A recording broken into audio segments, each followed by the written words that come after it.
Assalamu alaikum to all my students. My name is Mohsin Aman. Today our lecture is about chapter number 7 electrochemistry. Topic number 5 concept of electrolyte. आज जो हमने discussion करना है वो electrolyte के concept को देखना है और फिर हम इसी टॉपिक के अंदर डिस्कस करेंगे इलेक्ट्रोलाइट सेल्स को। सबसे पहले हमें ये पता होना चाहिए कि इलेक्ट्रोलाइट किसे कहते हैं। इलेक्ट्रो लफ्ज से आपको समझ आ जाएगा कि इसके अंदर हम जो डिस्कस करेंगे वो इलेक्ट्रॉन को डिस्कस करेंगे और लाइट्स मतलब किसे कहते हैं, लाइट को कहते हैं, रोशनी को। यानी कि हम ये कह सकते हैं कि लाइट प्रोड्यूस यानी इलेक्ट्रिक करंट को पैदा करने के लिए आप जानते हैं मूविंग इलेक्ट्रॉन का मूव होना बहुत ज़रूरी है। तो इलेक्ट्रिसिटी पैदा करने के लिए मूविंग इलेक्ट्रॉन का मूव करना बहुत ज़रूरी है। तो हम इस इलेक्ट्रोलाइट जो हमने मूविंग इलेक्ट्रॉन के बारे में पढ़ा उससे हमें एक डेफिनेशन मिली इलेक्ट्रोलाइट की कि ऐसा सॉल्यूशन या ऐसा लिक्विड जिसमें से करंट आसानी से गुजर जाए उस सॉल्यूशन को हम इलेक्ट्रोलाइट कहते हैं। इलेक्ट्रोलाइट के हमारे पास 3 टाइप्स होती हैं। एक को हम कहते हैं स्ट्रॉन्ग इलेक्ट्रोलाइट, एक को हम कहते हैं वीक इलेक्ट्रोलाइट, एक को कहते हैं नॉन इलेक्ट्रोलाइट। सबसे पहले हम डिस्कस करते हैं स्ट्रॉन्ग इलेक्ट्रोलाइट को।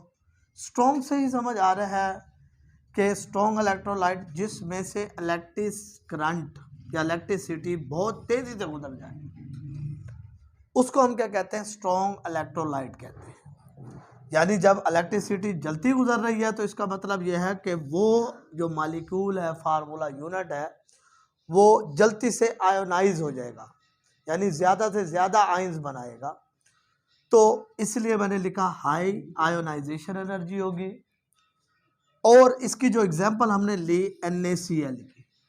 यहाँ पर एक तमाम बच्चे याद रखें, जो NaCl होता है अगर वो सॉलिड फॉर्म में होगा, मैं साथ में लिख देता हूँ कि अगर वो सॉलिड फॉर्म में होगा तो उसमें से करंट नहीं गुजर सकता। तो करंट नहीं गुजरता मतलब ये आयन में जल्दी से जो है वो डिस्ट्रीब्यूट नहीं हो सकता। उसकी वजह क्या है, क्योंकि सोडियम का अगर हम क्रिस्टल देखें तो उसमें मॉलिक्यूल सॉलिड फॉर्म में जब होते हैं तो मॉलिक्यूल एक दूसरे के करीब होते हैं। चार्ज तो उनके ऊपर है, प्लस माइनस चार्ज मौजूद है, लेकिन मॉलिक्यूल में ये मॉलिक्यूल जो से हैं ये बिल्कुल एक दूसरे के साथ जुड़े हुए हैं। जुड़े होने की वजह से इन मॉलिक्यूल के दरमियान मोबिलिटी पैदा नहीं होगी। मोबिलिटी किसे कहते हैं, जो मॉलिक्यूल का मूव करना होता है। तो जब मूवमेंट नहीं होगी तो इसमें से करंट नहीं गुजर सकेगा। तो इसीलिए NaCl को हम किस शक्ल में लेते हैं, फ्यूज्ड फॉर्म में लेते हैं।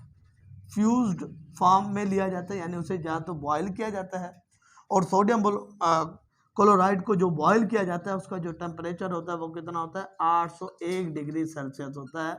इसमें उसे बॉयल किया जाता है या फिर इसको मोल्टन स्टेट यानी वाटर के साथ रिएक्ट कराया जाता है तो ये जल्दी से जल्दी आयन देता है। जैसे कि इक्वेशन में हम इसकी इक्वेशन देखें तो इक्वेशन हमारे पास क्या है, NaCl। जब ये रिएक्ट करता है वाटर के साथ, क्योंकि वाटर के मॉलिक्यूल के दरमियान फासला ज़्यादा होता है, फासला ज़्यादा होने की वजह से ये आयन ज़्यादा पैदा प्रोड्यूस करेगा। तो Na पर कौन सा चार्ज आ जाएगा, +1, और क्लोराइड पर आ जाएगा -1 चार्ज आ जाएगा। ये था स्ट्रॉन्ग इलेक्ट्रोलाइट के बारे में। अब हम पढ़ते हैं वीक इलेक्ट्रोलाइट। वीक इलेक्ट्रोलाइट से हमें पता चल रहा है कि इसमें से करंट गुजरेगा, लेकिन जो करंट गुजरेगा उसकी जो कैपेसिटी होगी वो बहुत कम होगी। उसकी कैपेसिटी क्या होगी, बहुत कम। मैं समझाने के लिए आपको बता दूं, फर्ज किया हमारे पास 1000 मॉलिक्यूल है। ये समझाने के लिए मैं आपको बता रहा हूँ, फर्ज क्या इसके हमारे पास मॉलिक्यूल हैं 1000। उस 1000 में से सिर्फ और सिर्फ उसमें से जो करंट गुजर रहा है वो 4 मॉलिक्यूल में से गुजर रहा है, बाकी मॉलिक्यूल में से करंट नहीं गुजर रहा। तो इसका मतलब ये हुआ कि 1000 मॉलिक्यूल के मुकाबले में 4 मॉलिक्यूल में से करंट गुजर रहा है, तो इसका मतलब नेग्लिजिबल है। तो यानी इसमें से करंट गुजर तो रहा है लेकिन उसकी मिकदार जो है वो बहुत कम है। तो इसलिए मैंने यहाँ पर लिखा कि इसमें जो आयन बनेंगे वो बहुत ही कम बनेंगे। लो आयोनाइजेशन का मतलब जो इसके अंदर आयन बनेंगे वो बहुत कम बनेंगे। और इसकी जो हमारे पास एग्जांपल है वो कौन सी है? एसिटिक एसिड है। एसिटिक एसिड का फार्मूला क्या होता है? CH3COOH। एसिटिक एसिड आप अपने घरों में सिरके के तौर पर इस्तेमाल करते हैं, तो वही जो है वो बहुत कम आयन देता है, ज़्यादा आयन नहीं देता, और इसमें से जो करंट है वो बहुत मामूली मिकदार में गुजरता है, ना होने के बराबर। नेक्स्ट हमारी जो तीसरी टाइप है उसे हम कहते हैं नॉन इलेक्ट्रोलाइट्स कहते हैं। नॉन इलेक्ट्रोलाइट, नॉन से ही पता चल रहा है कि इसमें से करंट गुजरेगा ही नहीं, यानी इसमें से इलेक्ट्रिसिटी पास नहीं होगी। तो हम इसको एक और चीज़ भी का नाम भी देते हैं कि इसमें लाइट प्रोड्यूस नहीं होगी, यानी डू नॉट पास लाइट, यानी इसमें से लाइट भी नहीं गुजरेगी। डू नॉट पास लाइट यानी इसमें से जो लाइट है वो भी नहीं गुजरेगी। और जाहिर बात है जब करंट गुजरेगा ही नहीं तो इसमें आयंस नहीं बनेगी। तो एग्जाम्पल में हमारे पास एग्जाम्पल तो बेशुमार है, लेकिन मैं जो एग्जाम्पल दे रहा हूँ एक बेंजीन की दे रहा हूँ और एक शुगर की दे रहा हूँ कि इसमें से जो है वो लाइट पास नहीं होती, क्योंकि इनके क्रिस्टल भी बहुत बड़े होते हैं, तो इसमें से करंट पास नहीं होता। आए नेक्स्ट टॉपिक